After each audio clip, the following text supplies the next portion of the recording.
Essa frase de Darcy Ribeiro nunca foi tão atual. O apagão dos professores no Brasil é um risco real.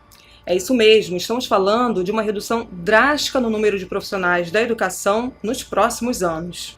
E não é um alerta distante, é uma realidade que se aproxima a cada dia. Mas o que está por trás desse cenário? Embora seja grave, não é apenas a desvalorização salarial. As condições precárias de trabalho estão afetando profundamente a saúde mental dos professores em todo o Brasil. E isso acontece tanto na rede pública quanto nas escolas particulares.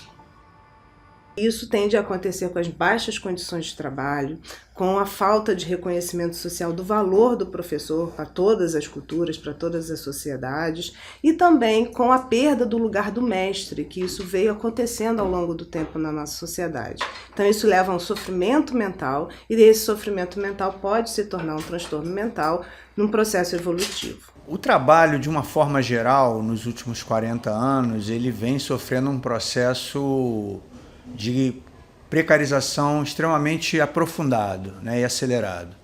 No caso da profissão docente, o que se percebe muito é a intensificação do trabalho do professor.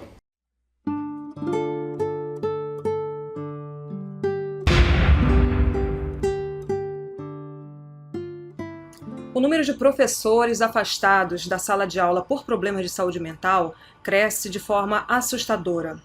E o que é mais preocupante, o consumo de medicamentos controlados entre esses profissionais tem aumentado de maneira alarmante. É um sinal de alerta que não podemos ignorar. A profissão docente também vem sofrendo um processo que José Contreras chama de desqualificação e requalificação. Inicialmente o professor é desqualificado em relação à sua capacidade de transmitir o conhecimento e esse conhecimento precisa ser requalificado. Todavia ele é requalificado de uma forma rebaixada, onde o professor perde autonomia em relação à produção da sua atividade diária, né, a produção de suas aulas e mesmo de suas avaliações, o que também provoca, né, um desestímulo, né, um desinteresse da profissão, um descolamento da realidade da profissão e também é um fator que provoca adoecimento docente. E vocês sabiam que, na maioria das escolas particulares, o professor só é pago pelo tempo que está em sala de aula? O tempo que ele dedica fora dela para preparar aulas, elaborar e corrigir provas, lançar notas, preencher diários e relatórios, entre tantas outras atividades, esse tempo não é remunerado. Isso contraria a legislação vigente, que garante pelo menos 1/3 da carga horária do professor para essas atividades. Mas essa lei, como tantas outras, é frequentemente descumprida.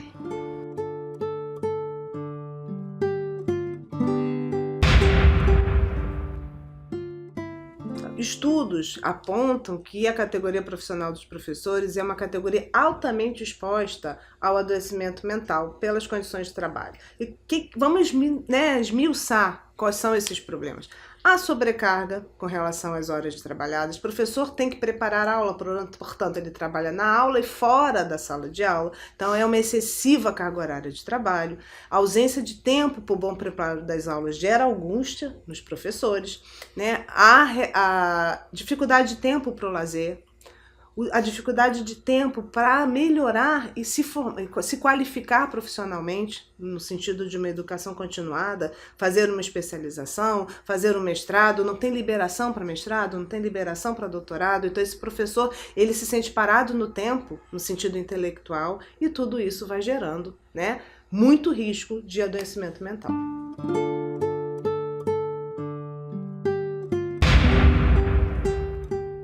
Eu lembro que quando eu comecei a dar aula, eu tinha aquela felicidade de estar em sala de aula E os mais experientes, os professores e professoras mais experientes falaram, pô, já tive isso, já tive essa chama no olhar, tal. Agora o sistema vai te massacrar, tu vai perceber que isso daí tu vai acabar deixando para trás. E eu cheguei num momento em que eu só chegava em casa, eu trabalhava numa escola de manhã, saía correndo para ir para outra, e eu chegava em casa e eu só estava exausta, eu não conseguia fazer nada. E no início, ok, pra mim tava tudo bem, porque vida de professor é assim, né, é corrida. Mas eu nunca tinha lidado com essas distâncias tão grandes no dia a dia. Tinha um dia da semana que eu ia para as 3 escolas, num dia só. Então, uma em Botafogo, uma em Jacarepaguá e outra em São João de Meriti. Então, eu rodava o Rio de Janeiro inteiro. E chegou um momento que, de fevereiro até junho, eu fiquei doente 5 vezes. E era sempre alguma coisa nova que surgia. Eu tava assim, gente, não é possível. O que tá acontecendo? Eu tava extremamente sobrecarregada, mas, enfim, achei que era questão de eu me adaptar e etc, a rotina. Mas marquei até um médico pra ver, né, um infectologista, pra ver se era alguma questão fisiológica mesmo. Todos os meus exames, assim, perfeitos, e a conclusão que a gente chegou é que era estresse mesmo, por causa da minha rotina, do meu dia a dia.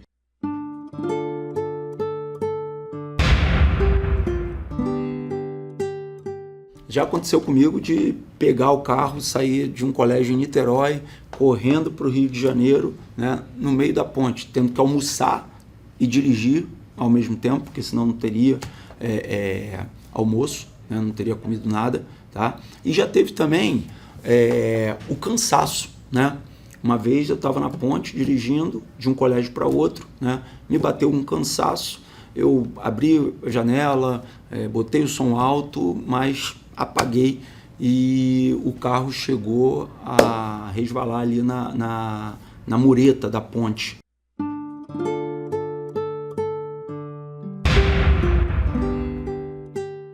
Comecei simultaneamente em 2 colégios, um como professora de português e outra como professora de redação num pré-vestibular. Nesse pré-vestibular eu acabei ficando muito pouco tempo, porque no decorrer do primeiro mês o dono desse pré-vestibular me chamou para conversar, perguntando por que tinham poucos alunos na minha turma, e eu respondi que eu não tinha entendido muito bem, afinal de contas eu era funcionária desse curso. E aí ele disse para mim que eu não estava fazendo captação de alunos e que a professora anterior tinha uma conta nas redes sociais, alguma coisa do tipo, e que ela fazia muita captação e que ele esperava o mesmo de mim. E aí eu tinha nem o que responder diante disso, afinal de contas, a minha profissão é professora, né? Eu não sou marqueteira, eu não sou youtuber. E aí, na semana seguinte, ele me demitiu. Lá em 2001, né, o professor não tinha tanta tarefa, tanta avaliação para preparar, elaborar, né, e corrigir constantemente. Né?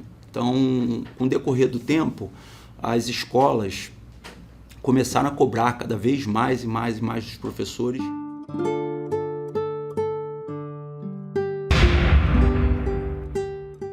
Isso amplia demais a intensificação, porque você não tem mais separação entre tempo de trabalho e tempo de descanso.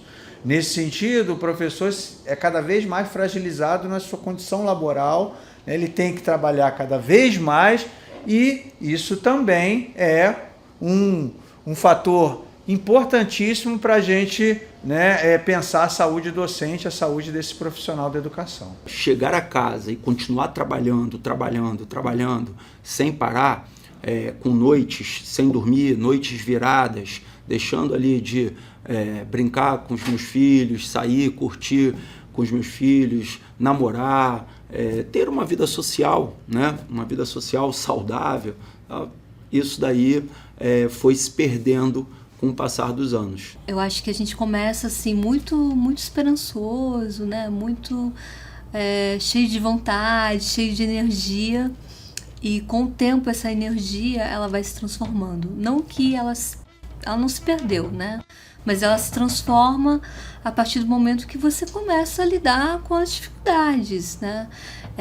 A gente fala muito da dificuldade em sala de aula, ou dificuldade, às vezes, o professor está sempre sobrecarregado, mas eu acho que é importante ressaltar que a gente tem um problema fundamental, principalmente no privado, né, que é onde eu trabalhei a maior parte do tempo, que é uma questão do sistema capitalista. As pessoas vão adoecendo porque quando você está na educação, e eu acho que tem uma diferença importante entre o público e o privado, que o privado, essa questão capitalista, ela bate forte, ela chega de forma muito potente, né?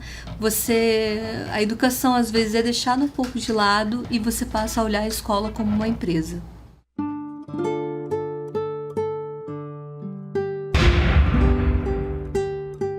Além desse excesso de avaliações, né, da elaboração dessas avaliações, nós também temos as elaborações das aulas, né? Qual a melhor metodologia a ser utilizada para turma A, para turma B, para turma C, né? A gente está constantemente pesquisando, constantemente se atualizando, né? Então, isso também, né, nos requer muito tempo, né? Muito tempo fora da sala de aula. Diante desse cenário, temos um problema sério para a educação no país. O interesse pela carreira docente diminui a cada ano que passa. O número de inscritos nos cursos de licenciatura também está caindo e aqueles profissionais que já estão na área abandonam as salas de aula cada vez mais cedo, seja por iniciativa própria ou por algum problema de saúde. É um ciclo que precisa ser quebrado. Eu trabalhei até os meus 50 e poucos anos. Hoje o professor não trabalha. O professor hoje, ele chega até uns 30, 35 e é mandado embora. Como se ele não tivesse mais capacidade nenhuma para estar dentro de uma sala de aula. Não vejo problema nenhum um professor trabalhar até uns 50, até uns 60 anos. Dentro da creche, o dia a dia piorou muito. O professor não tem como ir ao banheiro porque ele não tem um auxiliar. Na hora de alimentar os alunos, ele não tem um auxiliar. E o horário da saída, o professor, se o pai ou a mãe não chegar no horário, ele tem que ficar com essa criança até a mãe chegar, porque a coordenadora vai falar assim, olha, ele vai chorar se ele ficar comigo, você tem que ficar com ele. Ou seja, esse professor da rede privada, ele virou um escravo.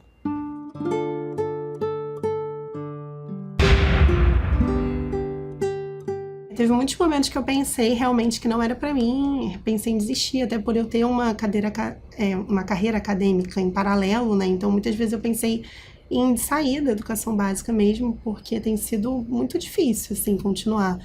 E esse último baque, assim, que foi eu ter sido demitida por estar indo me formar, por estar completando meu doutorado, foi bem intenso, assim, nesse momento eu não sei, assim, como que eu me sinto em relação à minha carreira de professora da educação básica, porque o que eu fico sentindo constantemente é que parece que a mensagem que eu estou recebendo não tem lugar para você, não tem lugar para você, porque eu não estou fazendo captação de aluno, então não tem lugar para mim, porque eu estou continuando a me formar, então não tem lugar para mim, porque eu quero trabalhar de manhã e não de madrugada, então não tem lugar para mim, então eu sinto que tem muitas barreiras, assim, então eu não desisti propriamente, mas cada vez está mais difícil e cada vez eu começo a pensar em novas opções que antes eu sequer considerava. Agora, todo professor tem que ser especialista no sistema que a sua escola adota. Então, tem sistemas que são facilitadores e tem sistemas que colocam mais obstáculos ainda para a vida do professor. Canso, né, de virar madrugadas digitando nota de atividade diversificada, de teste, de prova, de trabalho em grupo, de simulação da ONU, é muita coisa. Todo esse processo de intensificação e flexibilização do trabalho docente, diferentes formas de contratação, precarização e proletarização, eles são fatores fundamentais para a gente entender por que hoje a maior causa de afastamento, de abandono, de licença médica é o adoecimento mental. Não é mais a questão de corda vocal, não é mais a estafa. Hoje o professor está doente, está deprimido, querendo largar a sua profissão, não vê futuro na sua profissão.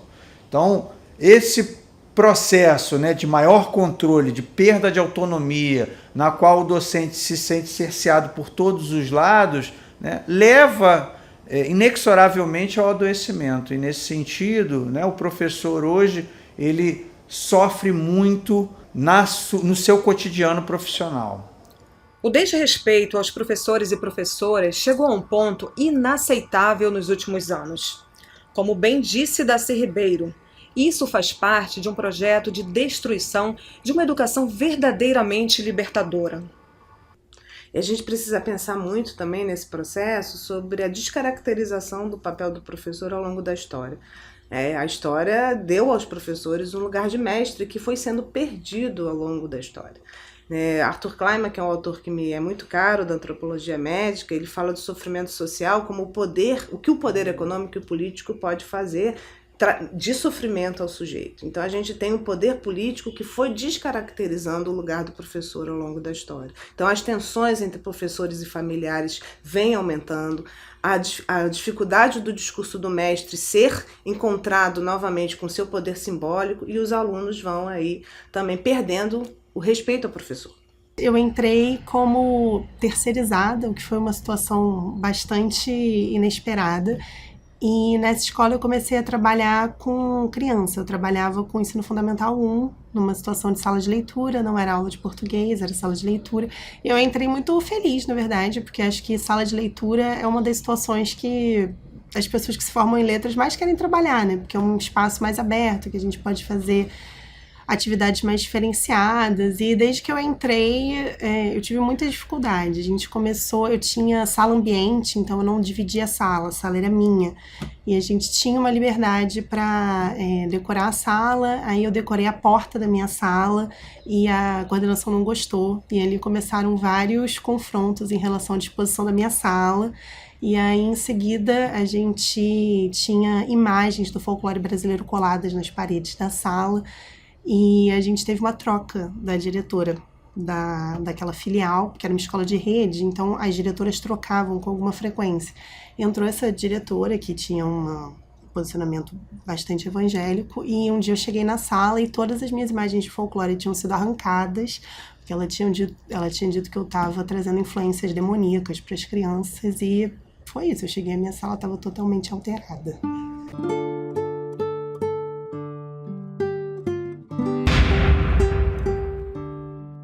É tão perverso que a partir do momento que você tem alguém que está ali te dirigindo, impondo exigências, pensando só em ganhar dinheiro, a secretaria vai agir de acordo com a direção. As pessoas acabam, seguindo, se adaptando a esse pensamento perverso, e aí você se vê num ambiente que você se pergunta, mas e aí? Cadê a pedagogia de Paulo Freire? Cadê aquilo que a gente estudou, né? Então, você se sente completamente no ambiente que você está ali como um peixe fora da água. E eu acho que isso vem com o passar do tempo, com o passar dos anos. Você vai sentindo essas angústias, né? Você vai se entristecendo no trabalho, e de repente, além de uma questão física, vem a questão mental também, que você, né? Eu tive esse surto a ponto de ter crise de pânico, não querer ir ao trabalho, né? Me senti muito mal toda vez que eu pensava que eu teria que ir para o meu ambiente de trabalho. Eu paralisava. Então, assim, você começa a entrar numa neurose, né? Pensando várias coisas. E aí você surta, você chega a ponto que você não se dá conta mais de superar isso sozinho. Você precisa de ajuda. Aí você vai procurar um psiquiatra, entrar numa medicação. E isso, eu acho que pra gente, professor, é muito difícil. Porque o professor, ele acha que ele pode tudo, que ele vai ajudar todo mundo, que ele tá ali. Ele é um representante, a sociedade cobra isso do professor, né? Aquela pessoa que está ali, que trabalha por amor, que atura tudo, que passa o final de semana trabalhando, e de repente a gente se vê frágil, né, nessa situação. E aí? E como esse processo, né, do adoecimento mental de professores tem reflexos na sociedade como um todo? Isso se reflete naquele momento em que seu filho volta para casa porque não tinha professor para dar aula para ele. Isso se reflete quando seu filho ou sua filha chegam em casa reclamando de um professor mal-humorado, irritado, que não conseguiu fazer uma aula bacana. Isso se reflete no seu filho que sofre bullying na escola e a escola não consegue se organizar para poder fazer uma intervenção diante do processo de bullying, porque os professores estão adoecidos, os professores estão cansados, os professores estão desestimulados e não conseguem efetivamente atuar para fazer um trabalho anti-bullying, que é fundamental para a saúde mental do seu filho e da sua filha. Corpo ausente, corpo moído, corpo metade, corpo esquecido. E um dos momentos mais sombrios da história recente do país foi o autodenominado projeto Escola Sem Partido. Aprovado em vários municípios, ele foi revogado pela sua inconstitucionalidade, mas o impacto foi avassalador. A demonização do professor deixou marcas profundas para as novas gerações. Um outro elemento que eu acho interessante destacar é um processo de contestação da própria figura do docente, né, enquanto um transmissor do conhecimento.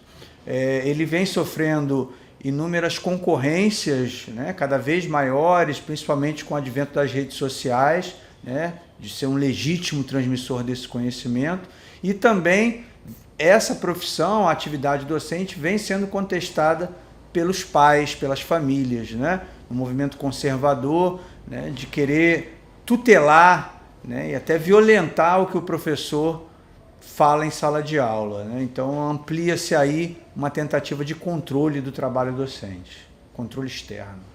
A criminalização do magistério ainda segue sendo uma prática. Os indicadores de violência e perseguição a professores são muito grandes. Infelizmente, o Rio de Janeiro lidera o ranking nacional de abertura de procedimentos de sindicâncias contra professores em todo o Brasil. É por isso que a gestão democrática da educação é um antídoto. A criminalização do magistério é um antídoto contra a perseguição e a violência que se abate sobre o magistério, faz adoecer os professores e, consequentemente, interfere de forma negativa na qualidade da escola, na qualidade das aprendizagens, na qualidade, enfim, do desenvolvimento dos alunos no seu processo de escolarização. O professor vai desenvolvendo uma sensação de desesperança, de perda de perspectiva no futuro, uma relação de que as condições de trabalho são ruins e são imutáveis, uma ausência de perspectiva de evolução na carreira profissional. Isso vai se desenvolvendo com desânimo, com uma possível fadiga crônica, com uma sensação de angústia, e isso pode se agravando e se tornar realmente um transtorno mental.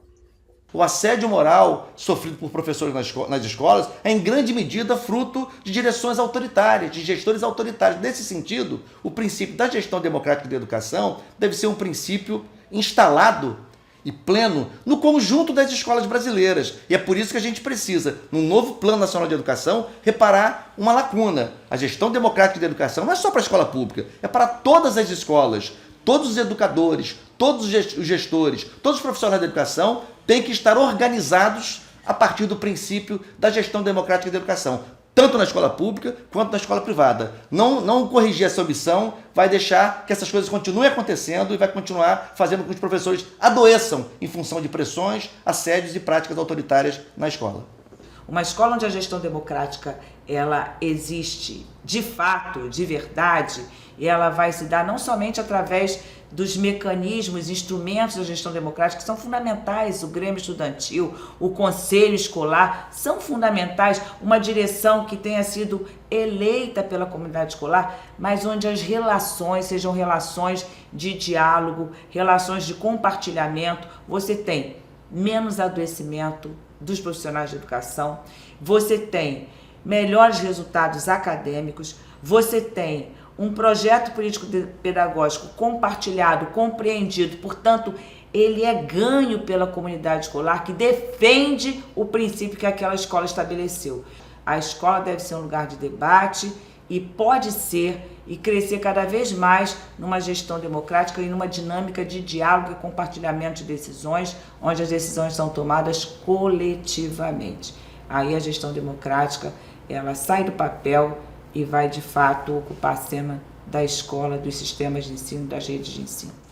Além disso, como a escola é um lugar de educação, não é um lugar da mera instrução, é muito importante que princípios e valores altruístas sejam também ensinados aos alunos. Nesse sentido, se a gestão democrática da educação é praticada na escola, os alunos vão aprender a respeitar a democracia, a valorizar a democracia e a praticar atitudes democráticas. Por isso que a gestão democrática da educação é um princípio que organiza a escola, é um antídoto contra perseguições e autoritarismo da escola e é também um elemento da formação humana na escola para que os nossos alunos valorizem a democracia e as suas instituições.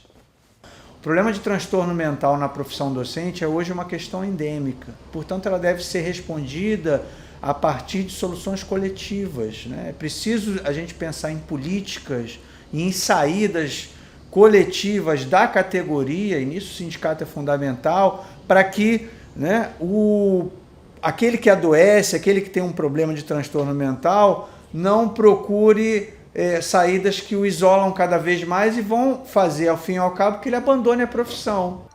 Mecanismos têm sido criados para tentar reverter esse quadro de desmonte na educação, buscando recolocar o professor no papel de destaque no processo educacional. Mas leis por si só não bastam. É preciso salários dignos, condições humanas de trabalho, recursos materiais e oportunidades para formação continuada. Mas para que tudo isso aconteça, é preciso um compromisso de toda a sociedade.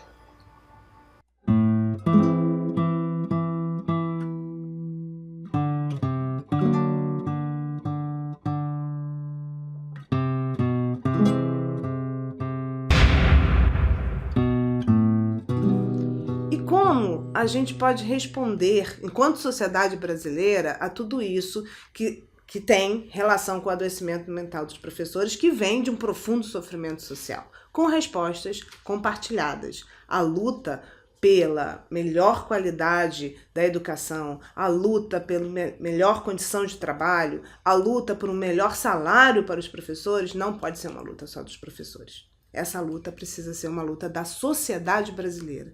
Porque o que a gente está mostrando é que os professores estão adoecidos. E a luta dos professores precisa ser comprada pela sociedade brasileira, em conjunto com os professores, para que realmente mudanças sociais possam acontecer.